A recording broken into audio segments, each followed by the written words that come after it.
Hey, everybody, this is Dana with Coach Dana Inspires.com. And we are here for 25 minutes of inspiration with business inspiration, and happens every single Tuesday. And we have got, let me tell you something, we have got an interview for you today. You do not want to miss this. We are speaking to Thom Singer. And Thom is this fabulous guy with so much experience, so much knowledge. Your brains will be exploding at the end of 25 minutes. We're going to be talking today about how to connect with people in this post, put that in quotations, COVID world. Because, remember back in the day of networking and all that, connecting and stabbing people with your business cards. Well, we're going to talk about doing that today, only doing it in today's world. First and foremost, Thom, thank you for being here. And how are you? How's the family? Dana, I'm doing great. My family's doing well. I have two adult daughters, and if I learned anything in the past 18 months, having adult children is better than having young children that I would have had to have homeschooled. When the pandemic hit, my youngest was a high school senior, and so she was for the most part she was baked and done and left for college last September, and the oldest was already out of college. So yeah, I'm glad that I don't have little kids right now. So that worked out very well. Good for you. Absolutely excellent. And so Thom, you talk to business owners, you talk to other business people, the people who you coach and work with all the time. What are they saying to you about? Are they being positive about the future? Are they, it's been, like you say, 18 months of holy tamaliness. How are they feeling? A little positive attitude, still a little iffy. What do you think?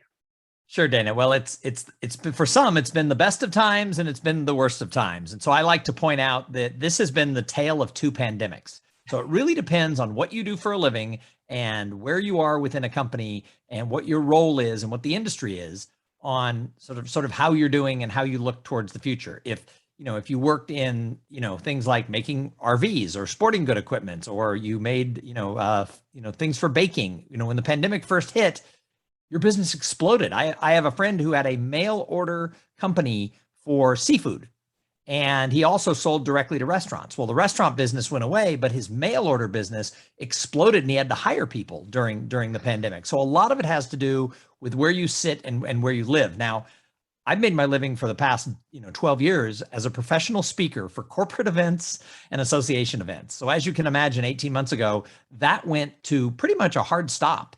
And people who worked, we hear a lot on the news about people who work for the airlines or the restaurants or a little bit about hotels, but the meetings business, if you combine everyone who serves the live meetings business, the industry is actually larger than the automotive industry, which we always bellwether everything off of. Yeah. And yet the meetings business was crushed and hurt. So if you were a meeting planner or you worked for an association in their education and meetings department, for some of those people, it's been horrible and it still hasn't come back. And so looking through the lenses of a lot of my friends who are professional speakers, some of them got a lot of work depending on what their topic was and the type of work they did.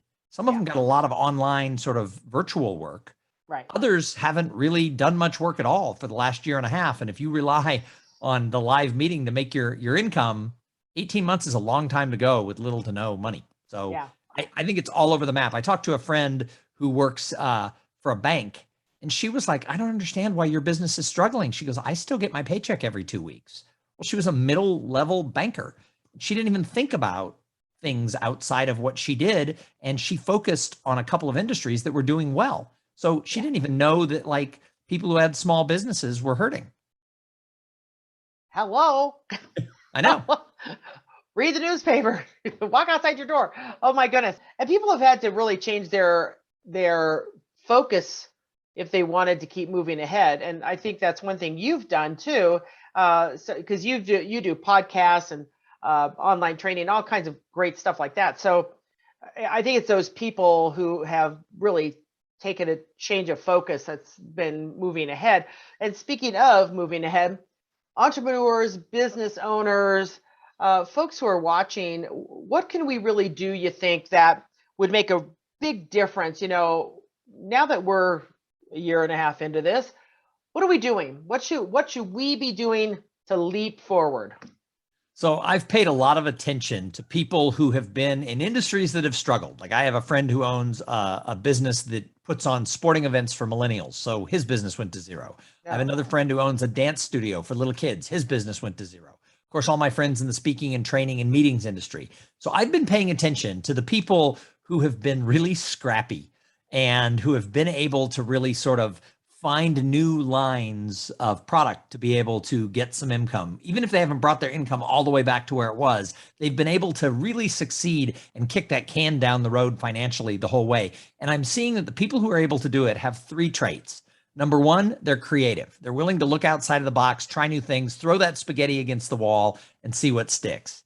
Number two, they have confidence. And I would like to think I'm a fairly confident person, but I don't even come close to some of these people who are really willing to go out there and push the envelope and stand up and do things that they've never done before in business and, be able to serve their clients in brand new, fresh ways. And then the third thing is ambition. People who are really hungry to figure out how to be scrappy, how to get around this. So creativity, confidence, and ambition have been the ticket to success for most of the people who I've been paying attention to. Yeah, right. Thom, thank you for that, because I think those are three things that we really need to be looking at. And some people have creativity and some people have ambition, but a lot of people lack that confidence of, I don't know, And then other people, yeah, I've got confidence and I can be creative, but, I don't need to do that. So If yeah, Game of Thrones is on, they just want to sit and watch it for the whole weekend. So yeah. right. Let's binge watch something. Yeah, so I think it's a great combination. Thank you for listing that. Creativity, confidence, and ambition. Folks out there, y'all, you need to be listening to this. So we were going to be talking about networking. What did what happened around networking, and what should we be doing now? So I've made my living, like I said, for 12 years before the pandemic as a professional speaker. And my topic was around, and it took a few different forms because the world has changed a lot over a decade plus. But a lot of it took place around this topic of how to connect with people in a gadget crazy world, right? Because 12 years ago, 13 years ago, the iPhone came out and all the apps came with it and social media in your hands wherever you went. And everybody sort of thought that a like, a link, a share, and a follow was equal to a real business relationship where you've spent time and shared experiences with people. And from the beginning, I was arguing that no, they're very different. The social media apps, they're wonderful tools, but nothing replaces that human connection that most of the time you're getting because you've been at a conference or you know the person or you've been to lunch with them or you went golfing or somehow you've shared experiences with people. Humans are wired to share experiences. And then 18 months ago, we were all asked to socially distance. And so what I've been trying to teach my clients is how do you socially tighten relationships while we have to socially distance? And into the end of 2021 and going into 2022, we're still not fully back. I mean, there's a lot of in-person events going on, but we're still not fully into that realm. Plus, a lot of people have gotten really comfortable with using Zoom to do a lot of their meetings. So the world is changing. The future of business relationships is going to be different. And I'm trying very hard to study this and learn from the people. I don't think the answer is we go back 100% to the way it was, where real networking can only take place in person. And I don't think we leap ahead to where a Zoom breakout room replaces going to your association and industry conference. Right. However, it's how do we intertwine those and realize that people are always going to do business with people who they know, they like, and they trust. Yep. And that like, link, share, or follow is not necessarily the same thing as building a relationship through shared experiences. So I think we're going to go through a little dance for the next couple of years. Then I think that the reality of it will settle and it will be a hybrid, but don't sell short the in-person piece because it still matters. Right. I think you're right, Thom, that so often that connection, because I think those of us who are of that era, who now we love Facebook, and I be one. I like things. That's nice. That's nice. Some of these people, I only know surface. They're a friend of them, and so okay, that's nice. I don't know them. I don't like. I don't have any reason to dislike them, but how do I like them? It is just because they had a nice post. So yeah, connecting is so important. And I think sometimes, in a small group setting on Zoom, when you get to know somebody, so you and I met over Speakers Speak live, and I just said, yeah, that guy is interesting. He has something really good to say, and I really want to know him. And so that's, how I met you, and I'm glad I did. And I still think I was correct in thinking that you had something good to say. So that bingo for me. So yeah, I think that networking piece, I do miss meeting people in person. I'm a very in-person kind of a gal, but we got to work with this. So what did you do to keep in touch and build new relationships? Like you were talking about hybrid and meetings. So what did you personally do to really build those connections over this past time? Well, so one of the things that I had to do was I had to generate some income. And so I didn't know kind of what to do in the early days of the lockdown and the early days of my entire calendar for 2020, just one event after another canceling. So Yeah. what I did is I started a personal crusade that I continue to this day, although not so much as daily active. But that is, I decided that I was going to talk to one smart person every day. So I went through my database and I looked for people who were speakers and trainers like me. I looked for people who were meeting planners and worked for associations who essentially were clients and prospects of mine. And then I looked for people in a variety of different industries, and I would set up a Zoom call with them for like 20 minutes.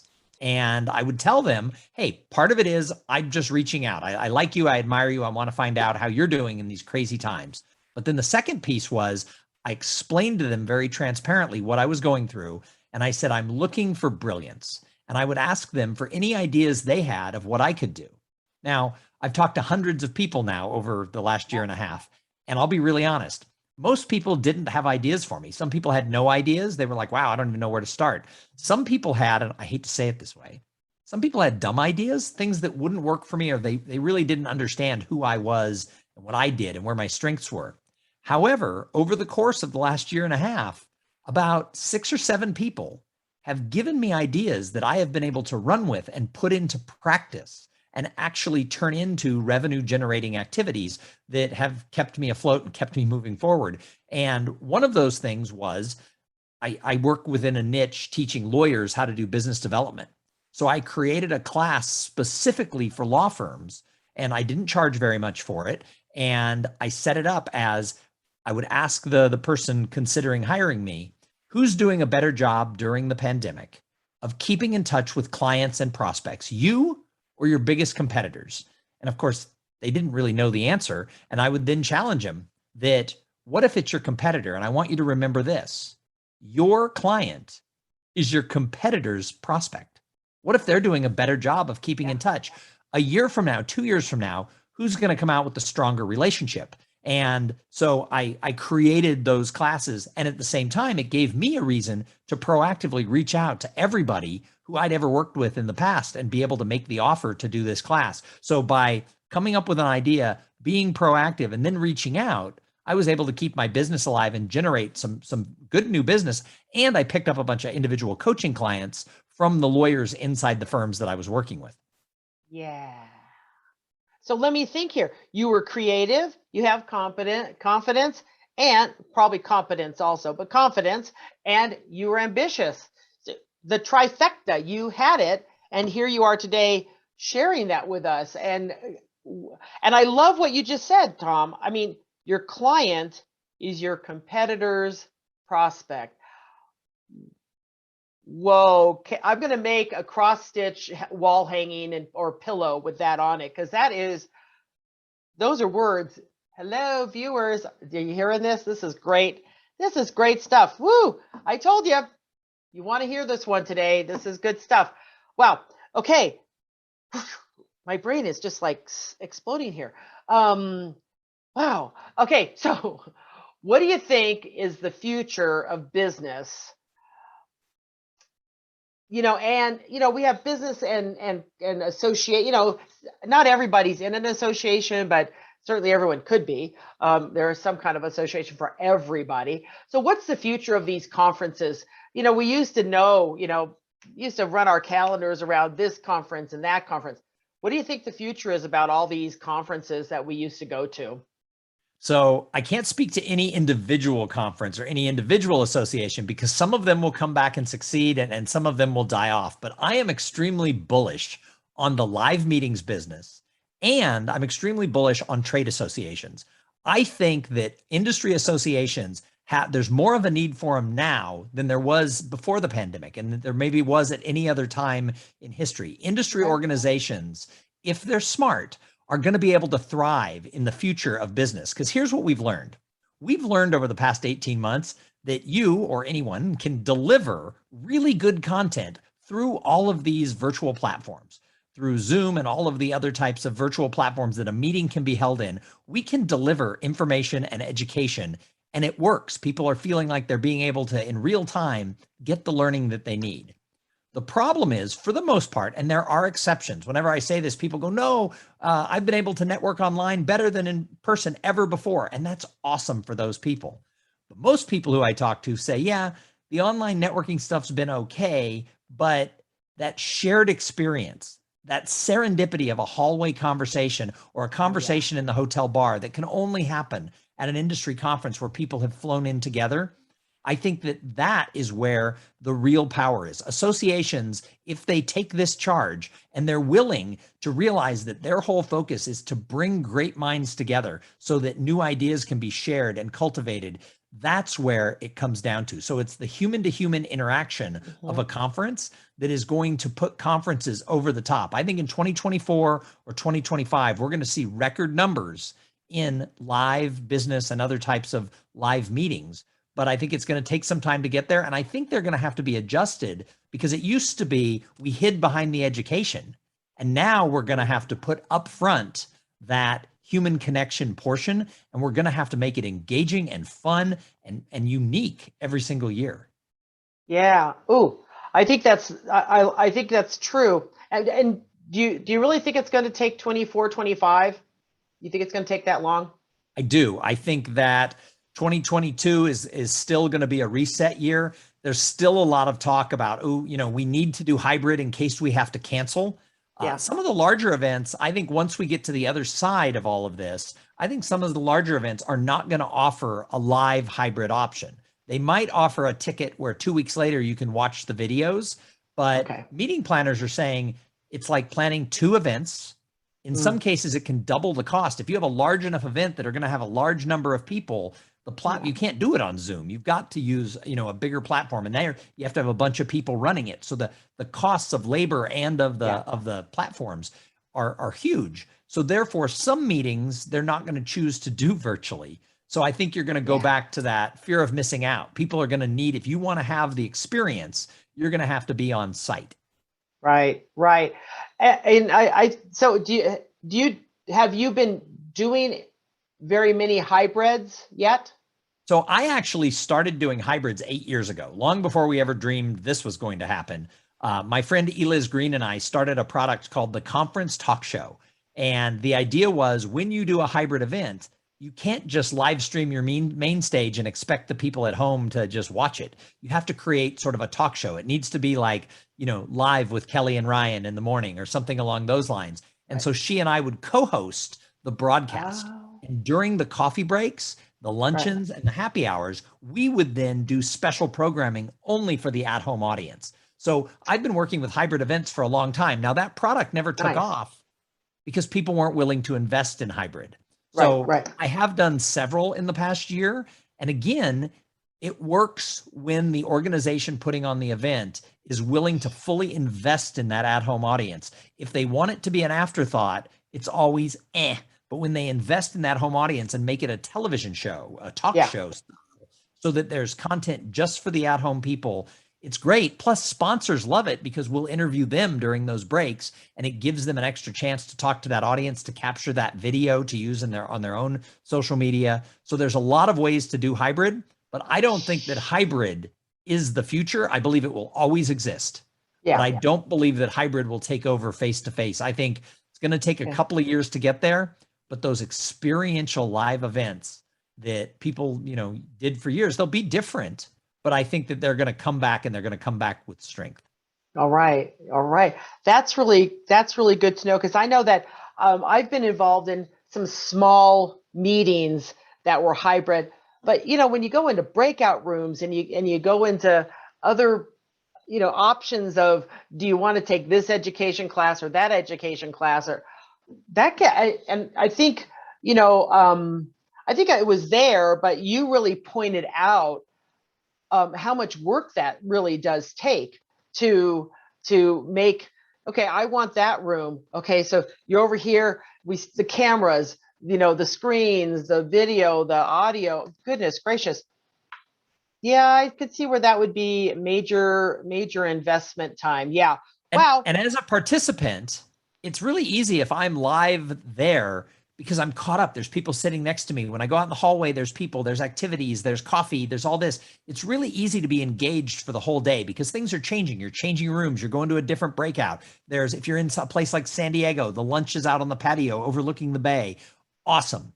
But if you want me to spend 8 hours sitting here in the corner of what used to be my daughter's bedroom, that's now my studio, if you want me to sit here for 8 hours and watch a television screen while you just have talking head over PowerPoint after talking head over PowerPoint, I'm not going to do it. Zoom fatigue is real. Yeah. Yeah, absolutely. Absolutely. And it depends on the format of the meeting. I have one person who I just adore and love, and their conferences, they start at 8 in the morning, and you get a 15-minute break in the morning, 15-minute break in the afternoon. You have 1 hour to go out and find lunch, go out into the world, find lunch, come back, and then they end about 5:30, 6 o'clock. Well, even live, your tush can only take so much, But then I have another really good friend who I love and adore, and it's starts at 9, take a break, ends at 12. Then there's a 3-hour break. And then they come back. You have another 3 hours with a little break in between. And then the night is yours. And what I like about that is, especially, you connect with people during that 3-hour break. You have lunch with them and you discuss. And, oh, I didn't pick up on that. Oh, well, it's that, and you just learn more. So much easier to digest it. So I think format is going to make a big difference too. And I think I've done a couple online with that format, 3 hours and then 3 hours. And it's nice because I'm here in my home office, and yes, I can now get up and then I can make a phone call. I can call a client, I can still, fit in an appointment, in that 3 hours and not lose, pace with a client. So I think it's true. And I can't wait for live to be just live. Let's go. Let's do it. I want to sit out on the patio in San Diego. That's what I want to do. So tell us, the viewers may not be, familiar with you. There may be some viewers going, "Yeah, Thom, I know Thom." But what do you do, Thom? Explain that you host some podcasts, and what else? So on the speaking side of my business, associations and companies hire me when they want more engagement at their conference. So I'm known as the conference catalyst, and my topic is all about how do you get people to connect in this gadget crazy world? And I think that this topic is more important than ever as we come back to those live events. So I'm really excited about the events that I'm speaking at in October, November, and on into next year and on into the future, because I really do have a message that it's, the content is great, but it's about the people, whether you're at a conference, whether you're at your office, wherever you are, all opportunities in life come from people, and people are going to always choose, all things being equal, they're always going to choose to do business with people they know, they like, and they trust. So I teach people, how do you get known? How do you get liked? And how do you build trust in business? So that's what I do as a speaker. I also currently host 3 podcasts for associations and companies as sort of the paid host. So I've done over 1,000 interviews in my life. So I'm taking the skills of being an interviewer, and now I'm hired to do interviews for two technology organizations, and then also the National Speakers Association that I actually am a member of. I host their podcast, which is called Speakernomics, and I'm really proud of that product as well. I And love then it. in addition to that, during the pandemic, one of those smart people who I talked to was a friend and a client. I had spoken at his international partner meeting for his company. He's the head of North America for one of the largest leading executive search firms. And Okay. he's talked to me for years about coming to do business development. Since I know a lot of people in the business world, I understand how business works, and I understand why the right people on your team make a huge difference. Yeah. So I went to work for a company called Stanton Chase International doing business development. I've worked on several searches now, and so that's been kind of a fun thing. And I'm going to always do that. Work for them in addition to my speaking business. And then I Yeah. coach people. Every now and then I get calls from people who want to learn to get paid to speak. And so I figured out a really inexpensive way to share my knowledge and do some coaching in that area as addition to the work that I do with lawyers. Wow. You got to be scrappy in 2021. That's right. That's right. You can't just. Here's the interesting thing. The world of speaking virtually, many clients want to pay a lot less than they paid for in-person keynotes. Yeah. And yet the Ivy League colleges, my daughter goes to a prestigious university, all their classes last year were online and they still wanted full tuition. So, at the end of the day, I got to figure out how to pay. She does have a scholarship, but I had to figure out how to pay for a very large piece of tuition last year, no matter what. Yep. And so you have to have that ambition along with creativity and confidence. So I just thank you, Thom, for being here. Thank you for sharing so much with our viewers. And if anyone is interested to how to get a hold of Thom, let's just give you some of his information. Thom Singer, and it's Thom at thomsinger.com. Very clever. And his website, thomsinger.com. Easy to remember. I love this. And here's his phone number. It's great. Get a hold of Thom if you want to get some more information about, really connecting in this post-COVID world.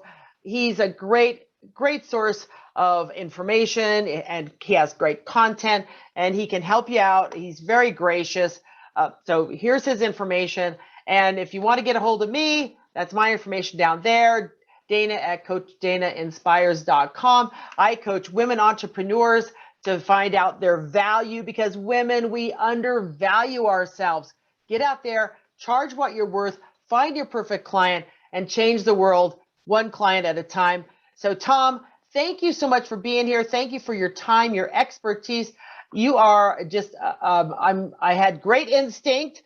I used my not spidey sense, my doggy sense, because dogs are great judges of character. And so I was good at this one. So thanks everybody for being here. Thank you, Thom. And we'll see you next Tuesday on Business Inspiration. Take care, everybody. Thank you.